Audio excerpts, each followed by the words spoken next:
podcast which you are about to listen to is an account of the tragic meeting between two film fanatics who had fallen upon the sharp words of a social media post that put them on a path to do the impossible. On the 3rd of August 2015, Stephen read the post from Dan the Man Morales, beloved punk hardcore music entertainer whose songs include I Want You, I Love You Lindsay Lohan, and Slut Hunt. Anyway, Dan the Man wrote, "All you need to know about the USA can be learned by watching the original Texas Chainsaw Massacre and Cocktails starring Tom Cruise." This quote blew Stephen's mind, and Andy was equally floored. They could not have expected as much of the mad and macabre as they were to see 2 weeks later when they sat down to record the podcast that would blow the minds of the fans.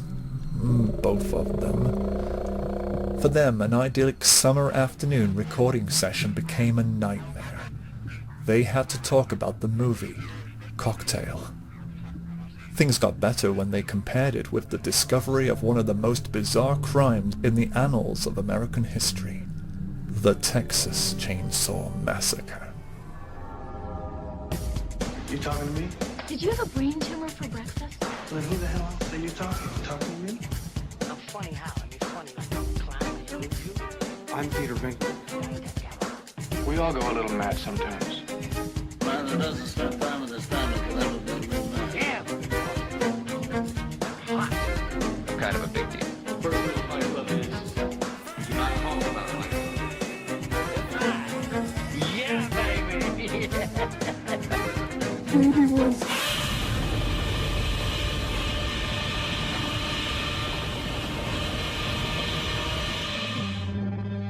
You want answers? I think I'm entitled. You want answers? I want the truth! You can't handle the truth!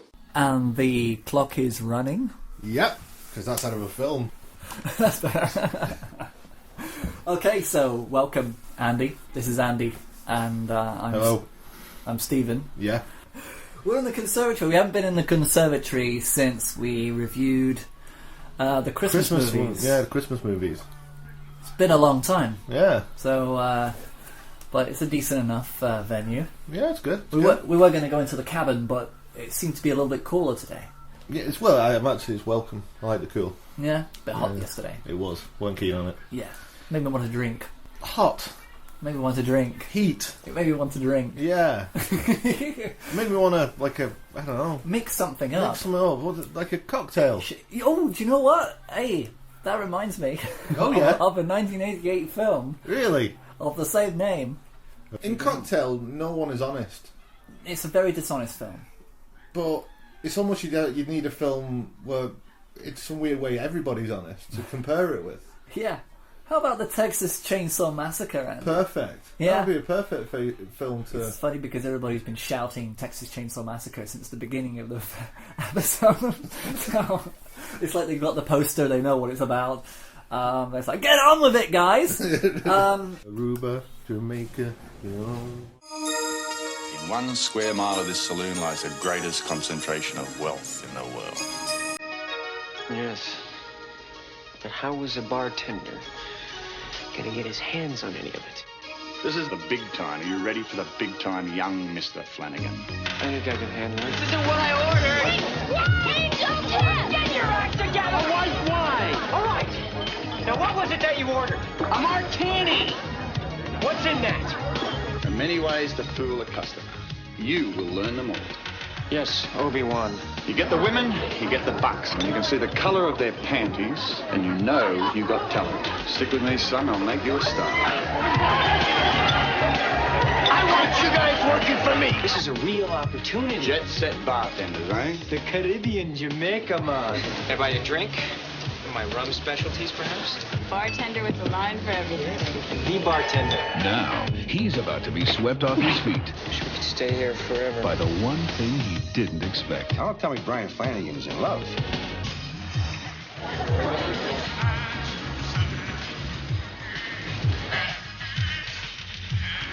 The This lady's gonna do a number on you, mate. This is more than just a one-night stand. You made a move on her? I'm your friend, you dumbass! I don't have any friends! As of now, that is for sure! Your sexy little smile's not gonna work this time. What the hell's this? That's for you. $10,000. Is that all your daughter's worth? You think I'm letting some bartender walk into my family? I love you. I want to marry you. Throw this bum out of here! You're so hung up on money. See this? Jordan? This is how hung up on money I am. And as for the way I feel about you, I guess you'll never know.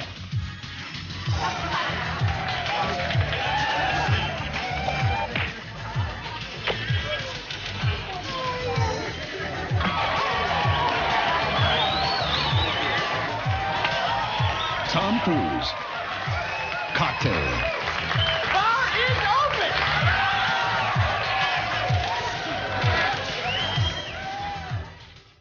Yeah, so, but we are going to talk about the movie Cocktail, starring Tom Cruise. Yep. Co-starring the guy out of FX. Brian Brown, the FX movies. Do you know what? I cannot remember those at all. I don't remember the first one. The second one I remember. I really like the second one. Too, yeah. Probably would have, yeah. I remember a scene in a supermarket where he was using like loads of bits of food and stuff to make all these like contraptions to fight off the bad guys. It was really cool. Bar's closed, pal. I know, I'm looking for the manager. What's the matter? Find a hair in your quiche? No, I'm looking for a job. I see. You want to put a hair in somebody else's quiche. Cocktails and Dreams, that's the, yeah. The film seems to be a bit detached from reality because, you know, war is an exciting thing where you've been out, it's like as if you've been on a surfing vacation with your buddies. Or that's exactly what war's like. It's like the beginning of the Deer Hunter before they go to war, and it's exciting and they're all riding around and it's fun. So he gets on a bus and, just like any other bus ride, he seems to get on with all the other passengers.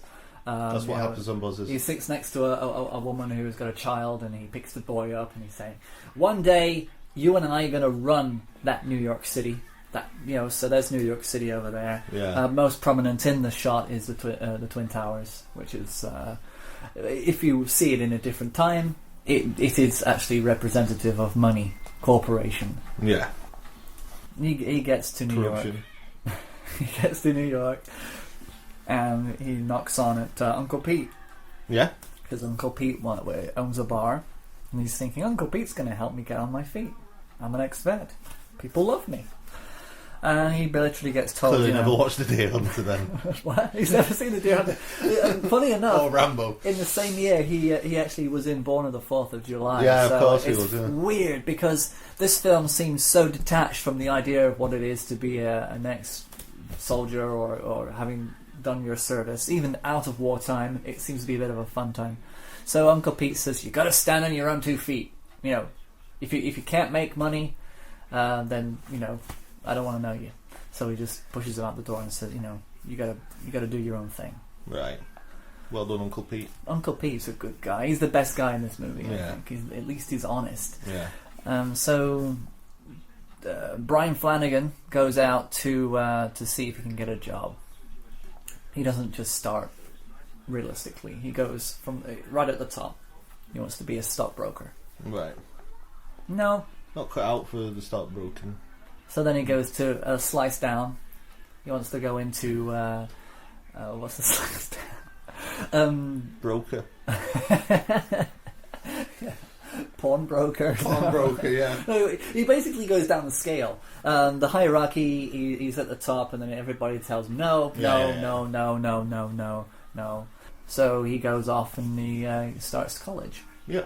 So during his first stint of college, he goes into a bar because he needs to make ends meet. He wants to get a job. You know how to make a red eye, Mr. What's your name? Brian Flanagan. No, I'm sorry I haven't had the pleasure as yet. What about a vodka martini with a Pernod float? I'm a fast learner. To throw a 400-pound psychopath out of a bar? Guess I could if I had to. What about a 100-pound ballerina that's been speeding for 3 days? Just open the door and let her pirouette out in the street? Well, these are just some of the tasks you'll be asked to perform, young Flanagan. This is the Upper East Side, the saloon capital of the world. The big time. Are you ready for the big time, young Mr. Flanagan? So he ends up working for Brian Brown, who completely corrupts him with these ideals and ideas that you don't need to have education. The idea of the film is that he will cheat to become rich, right? By looking for a rich woman. Obviously, the most important thing is money. Clearly. Yeah, money, and making it big, living the dream. But obviously, he can't do it in any conventional way. And that's the setup. That's it. Wow. Okay. So we don't really like Brian Flanagan. No. We don't really like Brian Brown, even though he is quite a quirky character who has lots of poetry and insight. And The sex on the beach. Yeah! The schnapps made from peach. The velvet hammer. The Alabama slammer. I make things with juice and froth. The pink squirrel. The three-toed sloth. I make drinks so sweet and snazzy. The iced tea. The kamikaze. The orgasm. Hands up the merchandise. And wouldn't the poetry just be there to show the girls to say, "Oh look, I'm so deep, I read poetry, let's have sex"? Yes, it probably is. Yeah. Right, can I tell you why I'm mentally scarred from this film? Yeah, okay, now you have the floor. It's a small thing, but I remember watching Cocktail in the 80s. No, it would have been early 90s with my mum and dad. Yeah, mum and dad. Friday night film. You know what I mean? And there's a little bit of sex in the film. A little bit, yeah. Yeah, you hear it more than see it. Yeah. Kind of give my mum and dad the idea, the horn. So that night, we were gone to bed. They went to bed early, and they had some sex. And it was the worst night of my life. So just lie there going, "Oh God, this is Aruba, Jamaica." I'm all shook up. Yeah. So I've not been able to watch the film since because of but you that. haven't been able to listen to Elvis since either. No, and that's why I hate Kokomo. And you only hear it on the beach, that one bit, but... So yeah, that's why I'm mentally scarred from this film. That's okay. Thanks. Luckily, you didn't have to watch it again. You can remember pretty much. Oh, I can remember it, yeah. There's really nothing to... It's funny because it's not a movie that you can forget. But it's not a movie that you take with you. Do you know what I mean? Yeah. It's something that you kind of vividly remember for reasons that you can't figure out. And that's why it's very hard to place. It's not a comedy. It's not a romantic. It's not romantic at all. I mean, there's nothing romantic about... I mean, Elizabeth Shue comes along and she's this character who he meets on the beach. When he's away from Brian Brown, he seems to be independently doing okay. Mm. He's fresh, he keeps on going, he's doing things his own way. But as soon as Brian Brown appears at the bar, it complicates things, and he starts sleeping around again and pisses Elizabeth Shue off. Of course, he doesn't know that Elizabeth Shue is the embodiment of everything that Brian Brown tells him to chase. She's rich, but she's dumbing it down, she's pretending that she's not. Yeah. So, in a weird way, there's no redemption for Brian Flanagan, because as soon as he finds out that she's rich, he wants her away from her father. And of course, then at the end of the movie, Brian Brown dies. Spoilers. Yeah. From alcoholism, and I think he cuts himself on a bottle. He commits suicide with a bottle. And what are we saying here? What is this movie really telling us? That's it. It's confusing. You don't know. Yeah, that's very odd. It's almost as if you need another movie to kind of compare it with in order to kind of make sense of it. How about the Texas Chainsaw Massacre, Andy? Perfect. I'm looking at this post from Dan the Man Morales. Now he came up with this, and I was drawn to it. I was fascinated, and I sent it to you, and I think you got it. Yeah. So he said in a post, "All you need to know about the USA can be learned by watching the original Texas Chainsaw Massacre and Cocktail, starring Tom Cruise." That blew me away. That was profound. I thought about it, chewed on it, and said, "Andy, what do you reckon if we did this?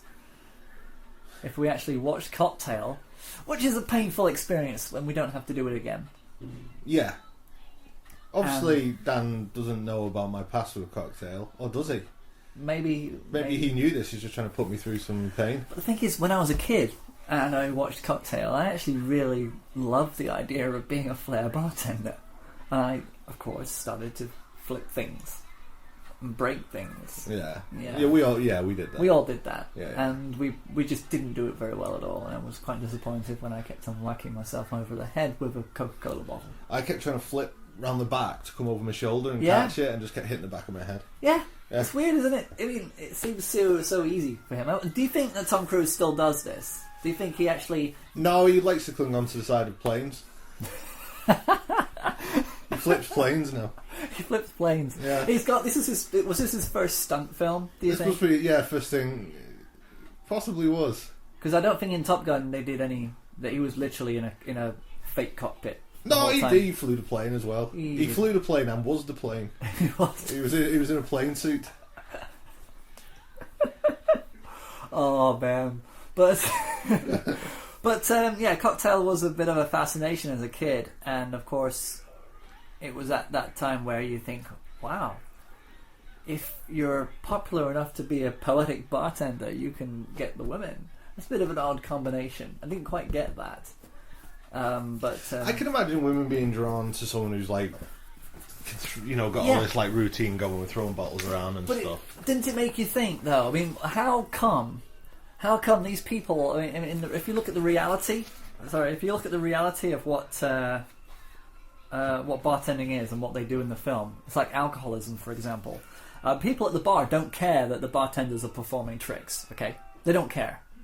They're all just having a good time. They're watching a show. It's like we're in a musical now. Right. It's like a musical, and everybody suddenly stops and they start cheering on the main characters, and they're all there for the musical fabrication. There's not one person standing at the bar going, "Jesus Christ, I'm going to get better service at the other place. None of you are making drinks." Yeah. Okay. I asked for a pint about an hour ago, and all you've done is thrown stuff around. But nobody's complaining, and there's no sense of reality. There's nothing based in reality for this film. They have promiscuous sex with women, and this is the late 80s, and surely the AIDS thing is kind of prevalent in their society, and understanding that having loose sex with loose people all the time is a risky business, especially for the rich investment woman who wears a big fur coat. Well, that's another thing. A rich, powerful woman, I would imagine, would be intelligent. Yes. And not fall for the charms of some fool who can throw some bottles around. Just because he's young. Just because he's a bartender. Because there are young models out there. There are young actors out there. Surely should be socializing in those corners, not going for the person who actually runs the bar. Can you imagine a woman who's worth millions who's just, I think I'm going to go down to that local bar everyone talks about where you can't get a drink.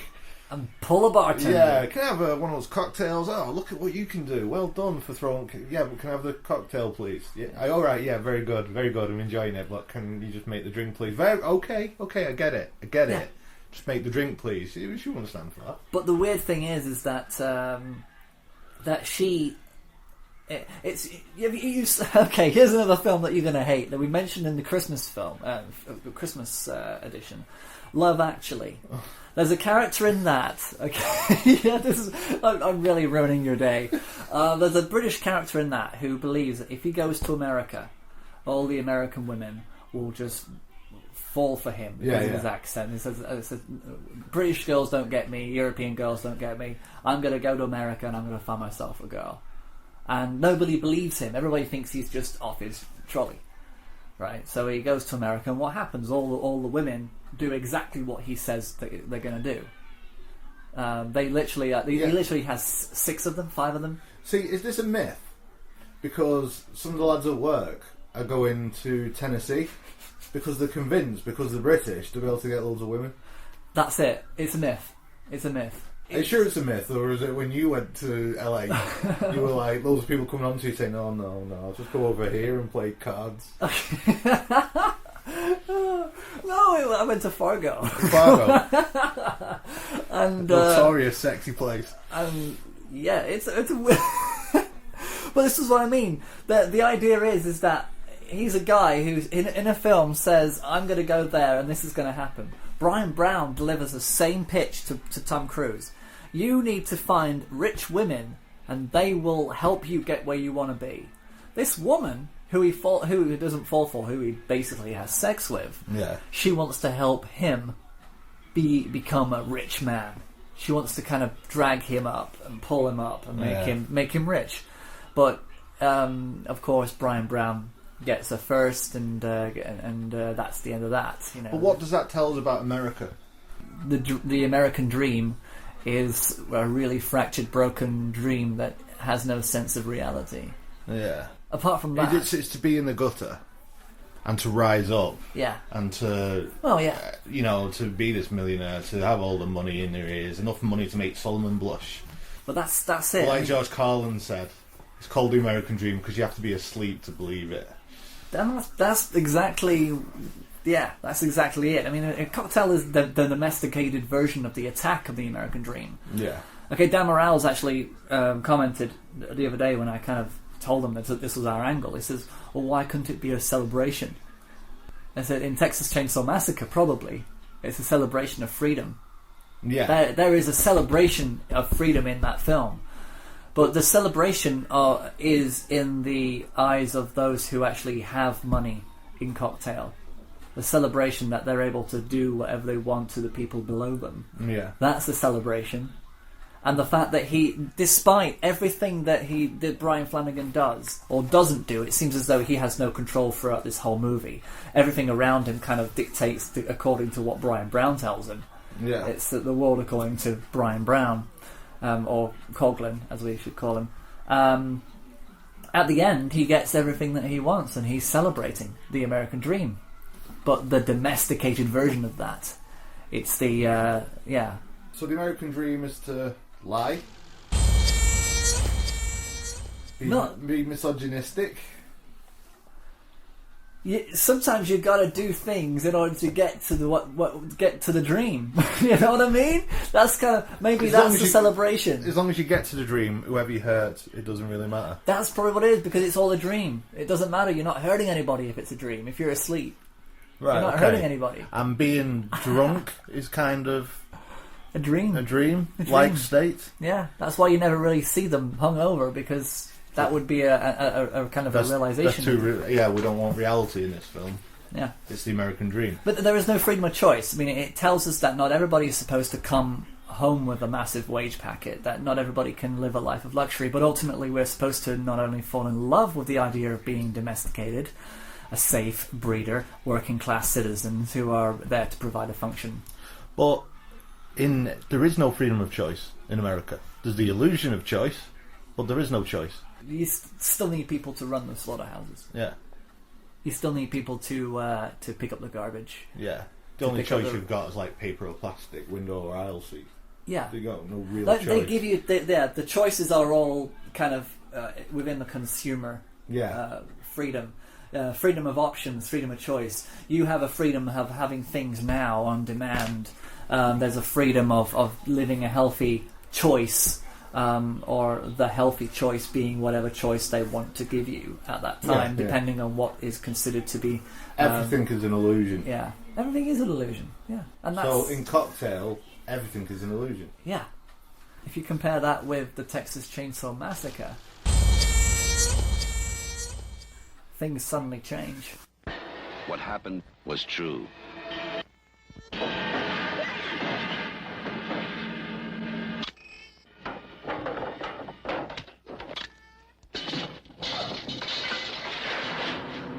The most bizarre and brutal series of crimes in America.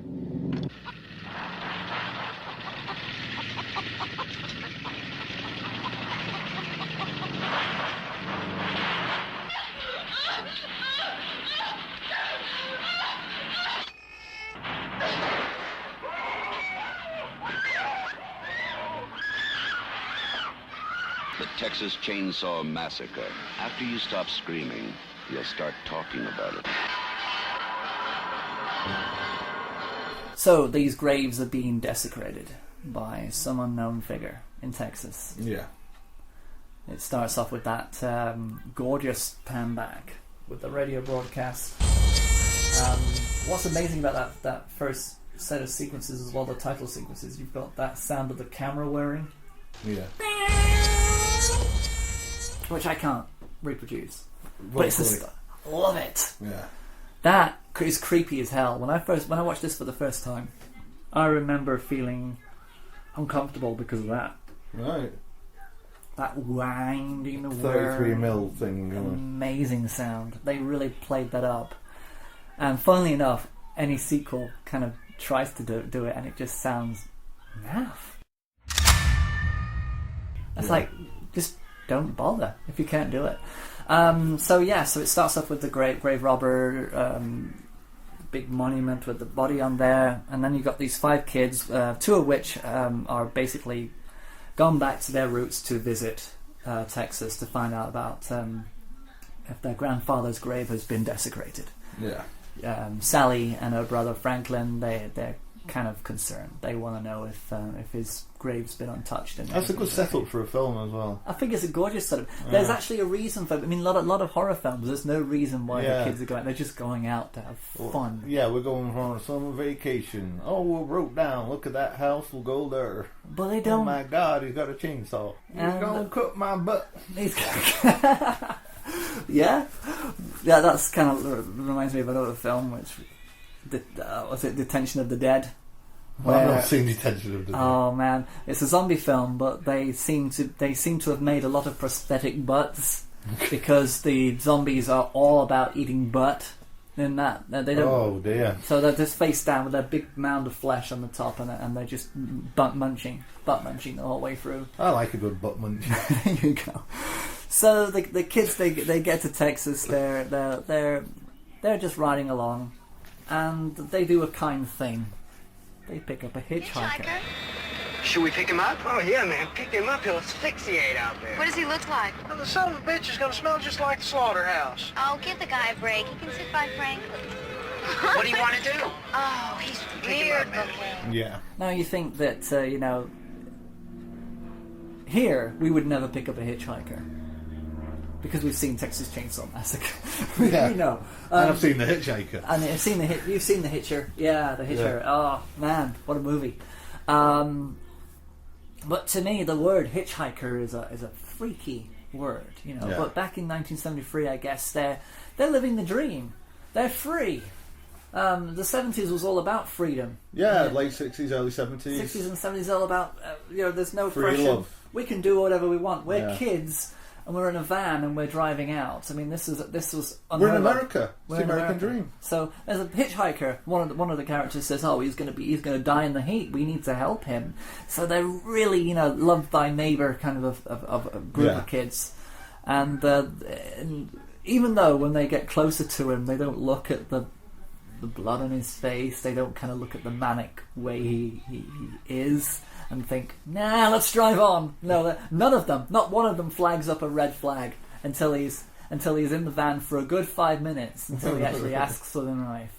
Even though he's sitting there saying, yeah, my daddy, he goes to that slaughterhouse, and my granddaddy, he also goes to that slaughterhouse. I've been in the kill room. I'm the killer.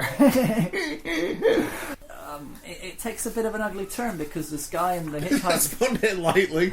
Takes a bit of an ugly turn, doesn't it? Well, the hitchhiker says, "Hey, let me have a look at your knife." Bad idea, guys. I mean, come on. I mean, they seem so naive and happy to just give him a knife. Now, I'm on that train of thought, though. I know. It's show me your knife. No. Credits. Everything's going to be like that. That's going to be our new thing. That's great. So, show me the knife. Yeah, sure, here you go. And then he takes a picture. He takes a picture with a Polaroid camera, and he shakes it for a few seconds, and he tries to charge him for the photo. Hey, you can pay me now. Huh? $2. It's a good picture. He said, no, not very good. And then they say no, and then he decides to set fire to it. Yeah. And it scares them a little bit, and none of them are actually thinking, okay, we're going to stop now, you've got to get out. Not one of them. They just carry on. They're fine. Yeah. And that is until he has the knife and he grabs hold of Franklin and he cuts his arm. Yeah. Only then does he get kicked out. Bit late. Yeah, Franklin's kind of in pain. But do you know what? The next scene, he's got a bandage on. They're carrying on driving. Pam's talking about Saturn being in degradation, or Sagittarius being or whatever, the planets are aligning, and she's all gone all mystical and all this. Sally, she's preparing food. Franklin, can I have your knife? She uses the same knife that the hitchhiker not only cut his hand on, he does that as well. Yeah. That he used to cut Franklin. She then uses that knife to prepare food. The idea of blood not having any disease, that everything in this mindset is honest. They don't know. You can't just wipe a knife clean like that and then just use it for food. There is a chance of disease being passed, STDs, all kind of things can be passed with that knife. Whereas in Cocktail, they should have known better. Having loose sex with loose people all the time is a risky business. How are you making out with that little blonde chippy? How come I've always got the chippies and you're always with the princess? This man's phenomenal. Put him in a room full of women, and he goes to the poorest and the dumbest every single time.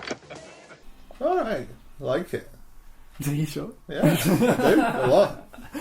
So we move on, and yeah, that's good. Hello? Anybody home? So they of course they get to this house where they lived, and they had the swimming pool scene. Then they go for a wander, and they find this house. Hello? And of course, Kirk doesn't just knock and then go, nobody's in. Let's go. Credits. There's nobody in. There's nobody there. Let's go in. Let's go in. Let's have a little wander in, and even though the place is covered with skulls, so you can see the big nice velvet wall on the back there, and there's an eeriness about the house. You don't know if anybody's in there. It's Texas. Come on, think about it. No, I'm going to go a little bit further in. Hello? Hello? There he is, Leatherface, for the first time. With his mallet. He whacks him on the head, just like cattle. Yeah. So we've been introduced to the idea of slaughtering cattle in the actual scene in the van, and he's just flinching on the floor, and then he gets taken away. Yeah. Pam Kirk? doesn't go, that was odd. I didn't hear anything, but I'm just going to go and have a look, and I'm going to make the same journey. Kirk?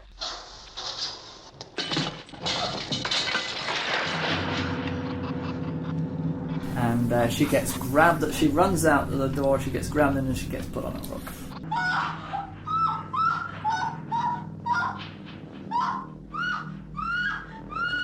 But that's one of the things I love about these kind of films, where the audience knows more than the characters. Yeah. You know what I mean? So something just horrible just happened to that guy, and then she's like going in, she's thinking, no, don't go in there. Don't go in there. Because you know what's in there. But she doesn't, and I like that in a film. Would it have worked if it was the other way around? If she went in first and he went in second, would they be as concerned? Because they would probably be thinking that he might be able to save her. So go on, go and get her. Go get her. If it was the other way around, we probably wouldn't be as worried. Yeah, I suppose so. So doing it this way, we know that if the guy's got no chance, then this poor girl with her... It's a bit sexist, that though, isn't it? Isn't it? Yeah. But that's the way they design it. Yeah, absolutely. To make you believe that's even though these films were actually trying to do the opposite. They were trying to empower women. Yeah, it's the woman who survives. She's the one who survives. But that's not because of the rightfulness of equality, gender equality.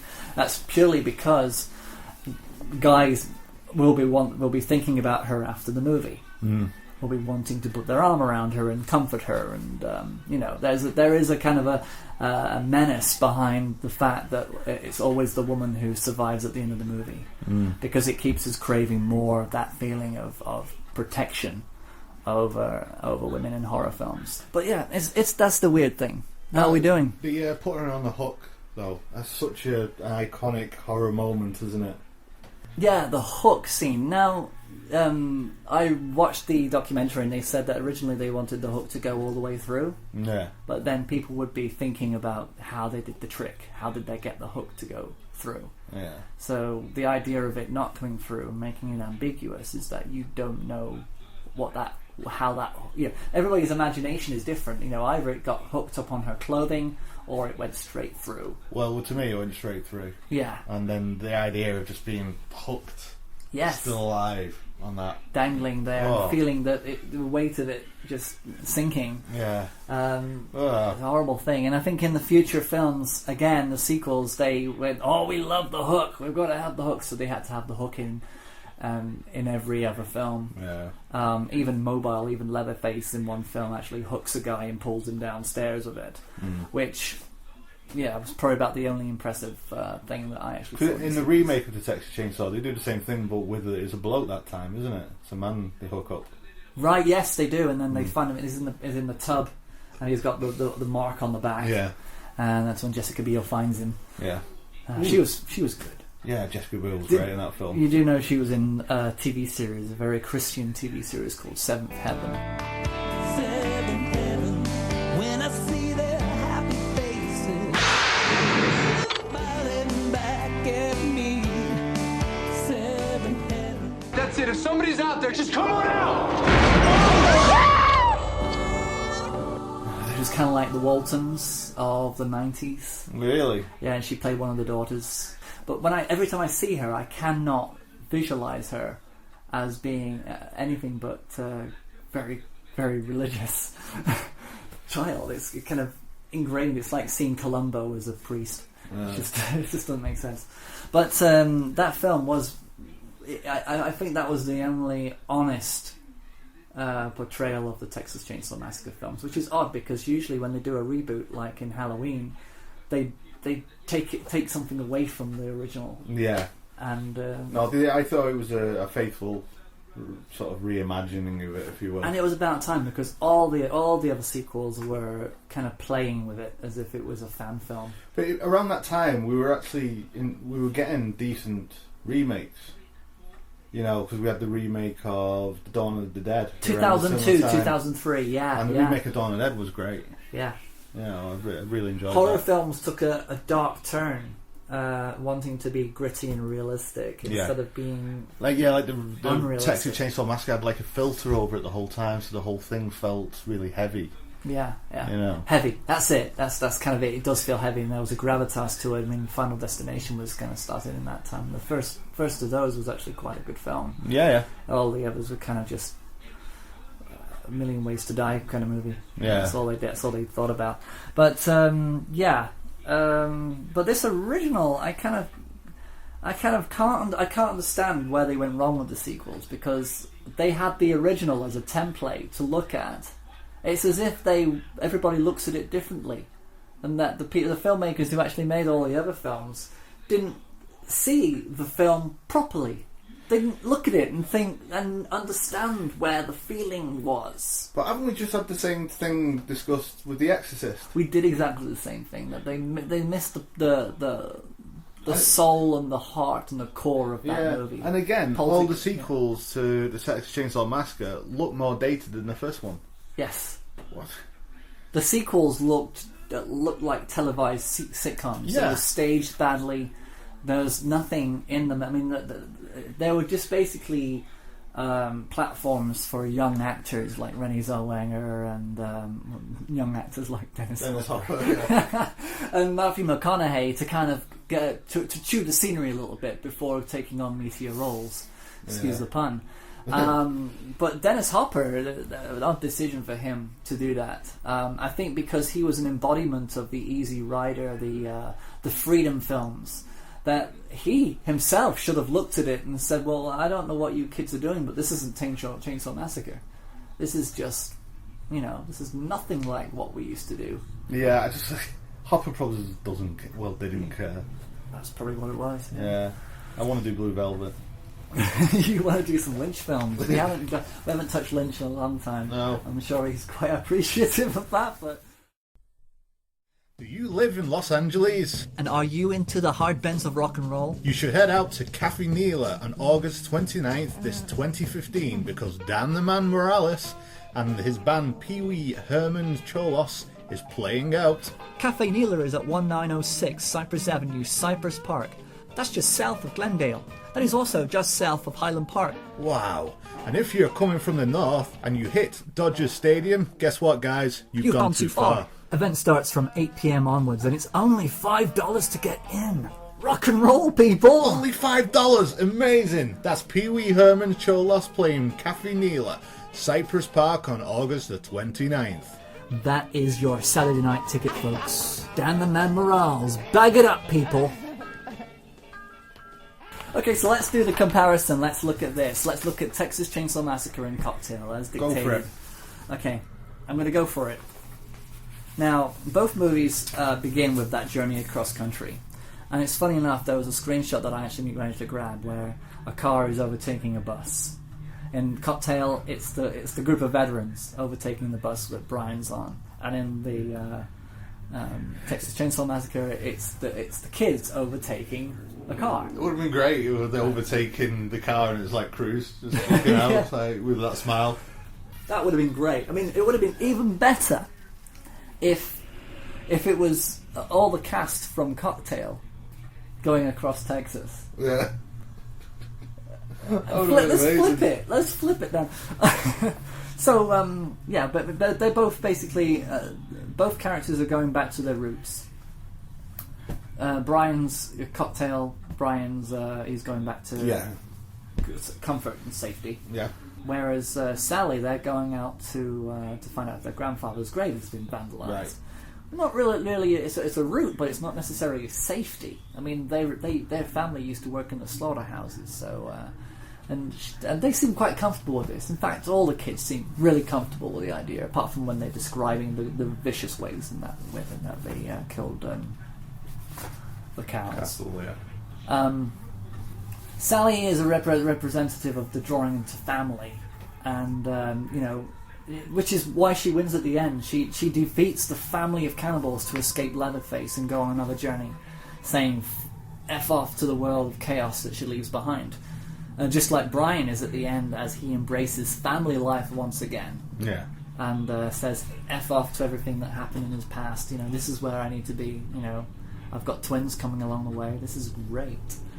But does he believe it? I don't know. There's a kind of like you say, this honesty, dishonesty. Yeah. We believe that she feels that Sally at the end of Texas Chainsaw Massacre has never felt so free. Mm. She is laughing at the mockery and the chaos behind her, as if it was like, this is it, I'm free now, I'm so happy to be a survivor, this is incredible. She doesn't even give it a second thought about what's lost. She just thinks, this is it, I'm free, this is the real sense of freedom, I survived. But Brian seems to be under the illusion, under this kind of fabrication of what he believes is freedom. Right. And they celebrate it. It's a celebration. Yeah. She's celebrating her freedom, he's celebrating his lifetime in being a father and a husband and a bartender. Yay! Cocktail! Yay. So then I started to think, okay, what if all the characters in Texas Chainsaw Massacre were representative of different personalities of Brian Flanagan? Right. Now, and we can, as you know from the poster that I did, I kind of stuck all the dead people in his brain. They're just stuck in there and they're just blood gushing out. Because they've all been killed off. These are different aspects of his personality that have been destroyed by Leatherface. Yeah. Leatherface is Brian Brown. Okay, that's the setup, and Sally is the only part of him that survives at the end. It's kind of the only bit of honesty that he has left. Right. Family and freedom. Okay, so let's start with Pam, the girl in the red shorts. Incidentally, when they did the Next Generation, Texas Chainsaw Massacre, they had to have a girl in red pants in that one as well. Yeah, of course they did. They had to. Yeah. So Pam represents Brian Flanagan's dream through prophecy. The idea that, one day I'm going to rule New York. She puts a lot of stock in astrology and how the stars alignment, that fate is not without its controlling elements, whether he wants to happen or not. Brian loses that faith only to have it restored in the face of adversity after the death of Doug. He realizes that what really is true about his false world of $1 Million Dream. Pam is that representative of the dream. Straight away, Doug kills that off with the notion of, that's not going to happen for you. That's not going to happen. This is the Upper East Side, the saloon capital of the world, the big time. Are you ready for the big time, young Mr. Flanagan? I think I can handle it. Franklin is Brian's admission of helplessness. Come on, Franklin! It's gonna be a fun trip.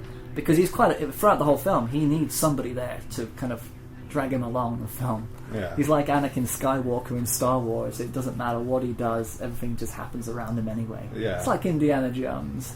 Everything just happens around him anyway. Murphy's Law.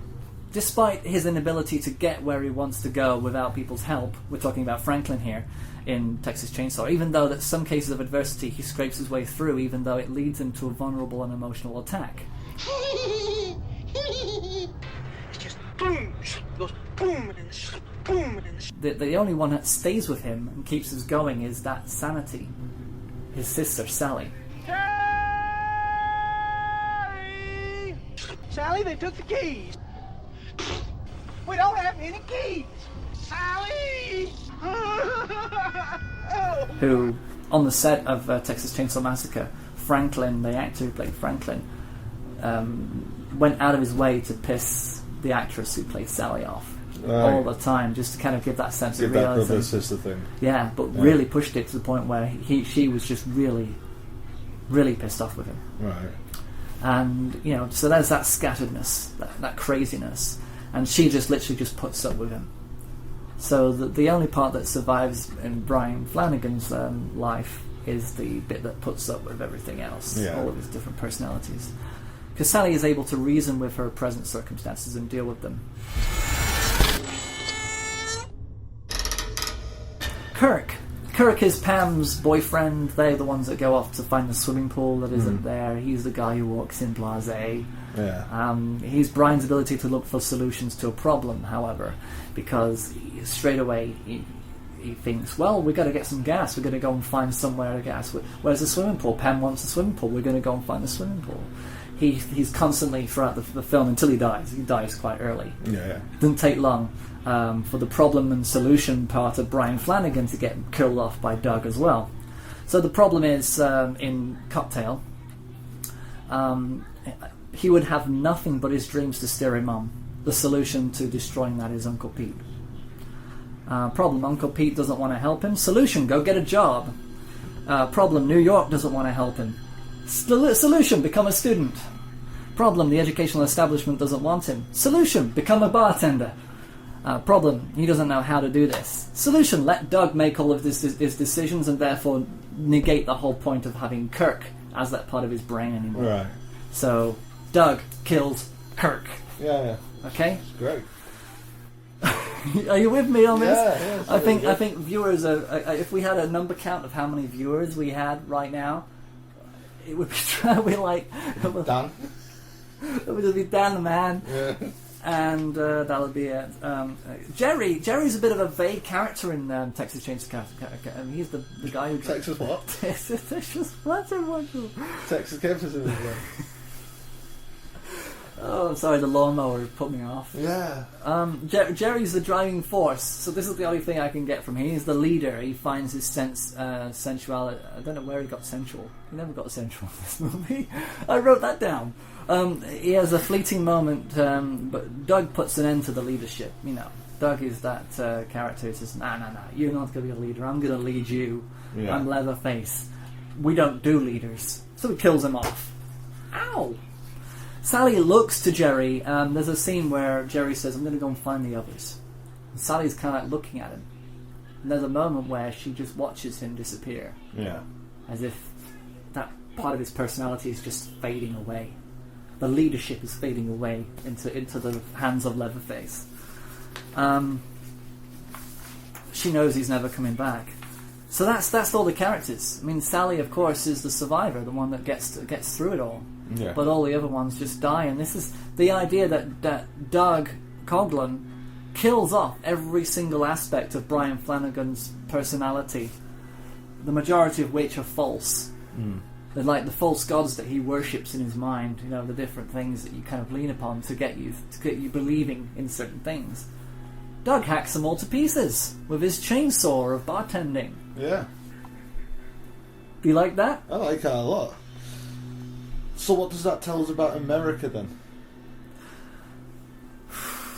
In terms of comparison between the two films? Yeah. Well, it's all down to honesty and dishonesty. That's one aspect. That's the main thing, yeah. But that honesty comes with a certain amount of naivety. That is a more of a freedom assigned to that. Yeah. That if what you don't know won't hurt you. Generally speaking. Yeah. What you don't know won't hurt you. I'm guessing. Yeah. Because like when Sally drives off on the back of that truck. Yeah.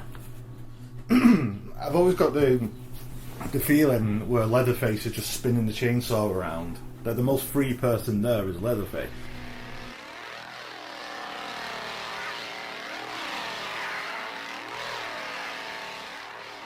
That's interesting. And he's kind of celebrating. Yeah, because he doesn't seem angry. He's just moving in circles, and his chainsaws going round and round and round. See, that's a celebration of freedom. Celebration of freedom there. See, it's funny where I kind of came into this thinking that this was an attack on the American dream. It's simply putting a spotlight on it and saying, this is the American dream. This is what it is. This is exactly how it encapsulates the whole idea of everything, that the notion that we've actually been discussing. Yeah. Discussing. It's all here. It's all kind of all there and present for us to kind of Do you look think at. freedom is the freedom to do whatever you want to do? Yes. It's a dangerous. Sally thing to probably kind isn't free because even though she's now in safe, she's still going to go back into the bubble of America. Whatever that may be. True. Get a job, get this, get that. But the only person in any of these films that's truly free and does what that person wants to do is Leatherface. That's it. You're right, because there's no way she's gonna. I mean, at the moment she feels, I've escaped, I'm free. That's why I kind of think in that moment that's the most free she'll ever feel in her life. In her life. That's the most excitement that she's going to, pure, real excitement that isn't based on any certain, force-feeding involvement, which is probably what's going to happen to her anyway. She's going to be put into a hospital. She's obviously going to be mentally scarred for the rest of her life. And so that's she's not going freedom. And she's going to be put away, much like a prison in a way. She's going to be back into her prison, and yet all these characters who should be, according to society, in prison because of their crimes, are still free. And that's why the notion of prisons are there to kind of to take that. I mean, isn't it weird to kind of think of a crime as a freedom? To think of taking somebody's stuff, being a thief, being a killer, being anything like that. Well, we don't kill anybody because society dictates that it's wrong. Yeah, which is people have made that decision for us. And that's an it easy is decision. wrong. It is wrong, but you know what I'm saying. It's an easy thing to kind We of. don't steal because society has told us that you shouldn't steal because Yes. society wants us to consume, not steal, not take. Yeah. Everything about our lives has been dictated to us by society, by culture, by what we deem to be right. Yeah. Anyone steps outside of that, you're taken away. You're taken Because away. you don't want society don't want people to be free. I hate to say this, are we talking about zeitgeist here? No. You'll know what I'm talking about, zeitgeist. You'll know. You'll feel it. Yeah. It'll be burning through your blood. It'll be there. But yeah, you're absolutely right. Even though it's weird. It's a weird feeling to think of Leatherface as a free person because of those conventions of what we believe is right and wrong, and that's the only thing that kind of takes it away.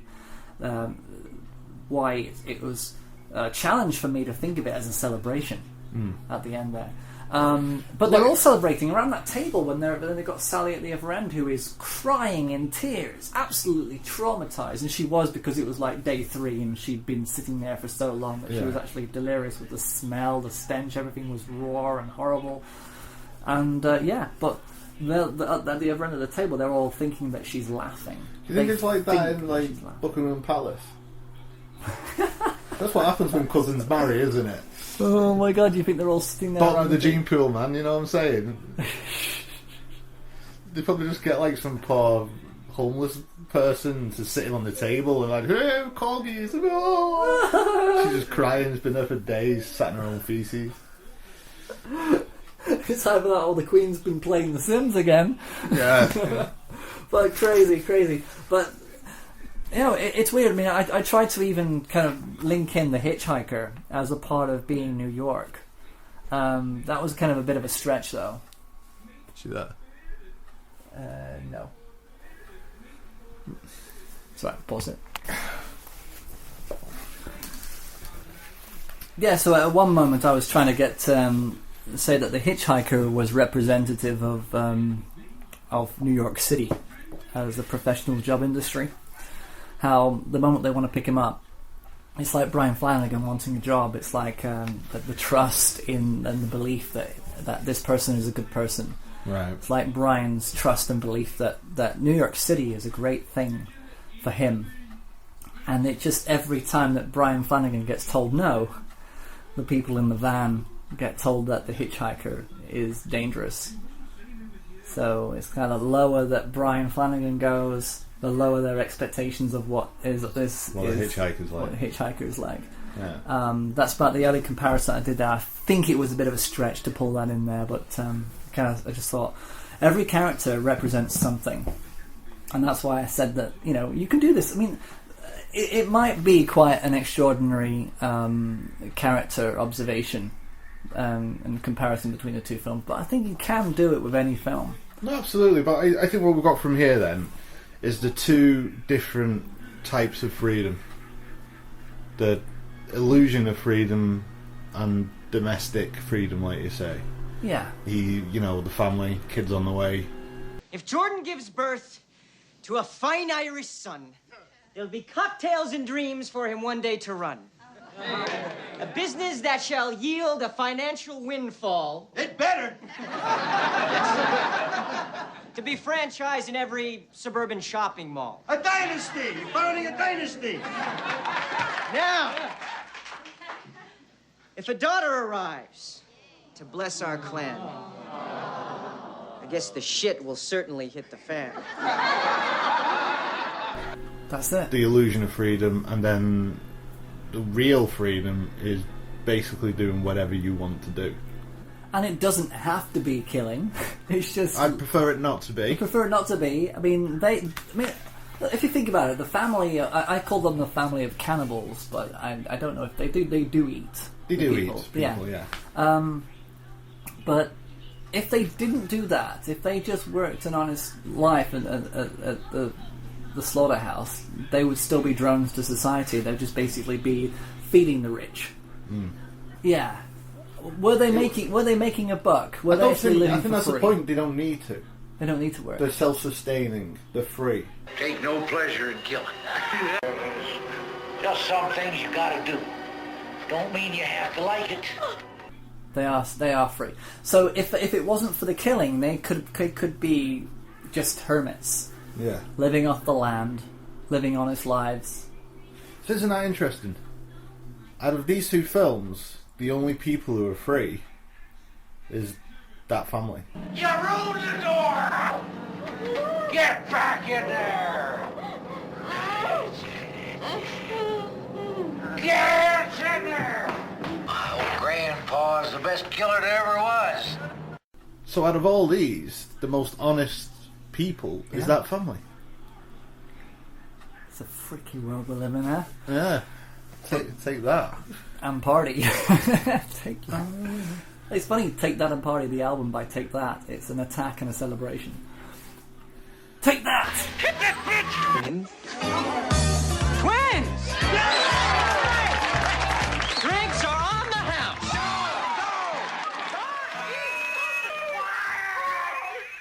You act like a pack of hounds. You like this?